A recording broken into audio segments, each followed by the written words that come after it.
I'll tell you what. I will then become a Spanish grandma. Like, I will bring my full-on Spanish grandma if I need to, and I'll make sure those grandchildren of mine know that they have that heritage for sure. For me, a heritage recipe is more than just a meal we ate as a child. It's a sentimental feeling, a nostalgic memory, and a tale of home. Cooked by the people we cherish most, these recipes are so ingrained in us that often, in times of need, no other meal will do. This is not a series about chefs. This is a series about home cooks, human connection, and the preservation of family recipes. So we're gonna make a salmorejo, which is a thick Spanish tomatoey soup, a cold soup. Yeah. It's basically cousins of the gazpacho. Yeah. This one in particular, so the salmorejo, is specifically from the south of Spain. Okay, cool. So what are we going to do first? So I'm using sourdough, which is the closest thing I can find to pan de orgaza. Let's just go for it. So, one of the most important ingredients in any Spanish cooking is olive oil. You don't need to overcrowd it with anything, and that's the thing that, for example, you'll see with the salmorejo. Salmorejo is tomato, bread, olive oil, 1 clove of garlic, that's it. This brings me a lot of memories of the beach. So, because this is the kind of stuff that you can take, maybe not necessarily the salmorejo, but the gazpacho is the kind of stuff that you would take to the beach. No, papa. Si es algo importante, llámame.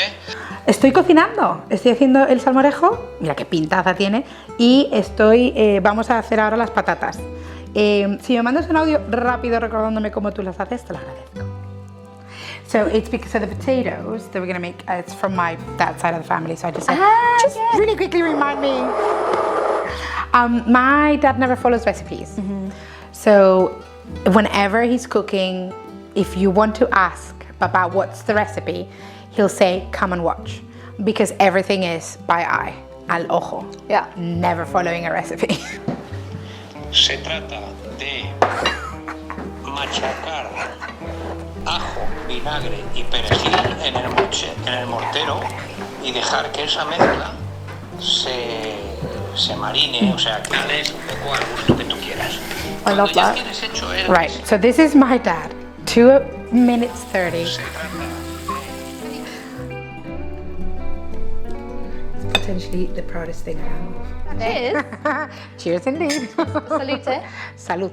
So for Okay. the salmorejo, we have these that we sort of serve on top of it. Now the peppers, you're supposed to stick them. So they're supposed to be standing type of situation. Okay. And that's a very old thing to do. Back when my granddad, that's how my granddad would have his salmorejo. And then a little bit of boiled egg, and then obviously the jamón picado, or tacos de jamón is what we typically have. And then I'm gonna stick a couple of these in here. Oops. I love that. Oops. In memoriam of my granddad. Oh. My abuelo. Abuelo. It's so silky, it's like indulgent, but it's literally tomatoes, bread, oil, and a bit of garlic. Oh my goodness. Oh. That is the yummiest thing. So when you make that during the summer, does that kind of make you feel at home or? Completely. Yeah. Like for a moment that when we're sitting at the table and we're eating, I completely forget where I'm at that moment. Yeah. It's like, I'm and then you sort of get up from the table and you're like, oh yeah, okay. Yeah, I'm actually in the UK. Oh wow! It must be so special to share that with your own kids. Like that must be a totally different feeling. It really, really is, and particularly because it's not something that you eat here. It really feels like a very special moment of, look kids, this is also part of your heritage. This time we're doing potatoes. So these are al ajo cabañil. These potatoes. And they're very simple to make. Just the garlic and vinegar. I can tell by the texture that is going to be. And the lamb chops. I can hear the lamb. Oh my god! Just Lamb. Oh no. That's awful. I heard that. I couldn't have done it at one time. I can tell you, I'm still gonna enjoy this. And I've moved around a lot, not just with my parents, but afterwards on my own. I moved to Bolivia for 5 years, so I'd come home every year and a half, and he'd be cooking these potatoes, and I don't know if it was because I've been, so far away for so long. I started getting more and more intrigued. And the smell it smelled different. It smelled like, oh, I could eat that. And that's when I had them. And I was like, oh my God, Papa, this is amazing. I will always be a foreigner here, but I will also always be a foreigner in Spain. Like I didn't grow up in a Spanish society under Spanish culture. Right. I'm a mix of a lot of things. So I will always be a foreigner in my home, but that's fine. But were you okay with that growing up? Oh no, I hated my parents for it. Do you remember bringing your friends that you made at school in the UK home?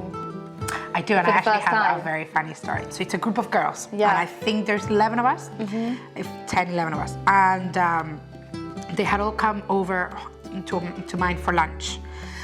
And being as they were British, lunch, my mum thought, let's just do it the British way, let's just do sandwiches, right? And so we all got together in the kitchen to prepare sandwiches. And I was chopping something, and a friend of mine was next to me chopping something, and the leg was in front of her. And all of a sudden she looks up. There's a hoof! A pig's hoof! And then she just went, poor cat, she just squirted. I can imagine. What is a pig leg doing in your kitchen? It has a hoof. Oh my goodness. And so everybody was like, what are you freaking out about? Come on, it's the most delicious thing that you can eat. And I remember my mom came and she unwrapped it, and she was like, let me give you to try it. You'll see, it's amazing. And nobody wanted to eat.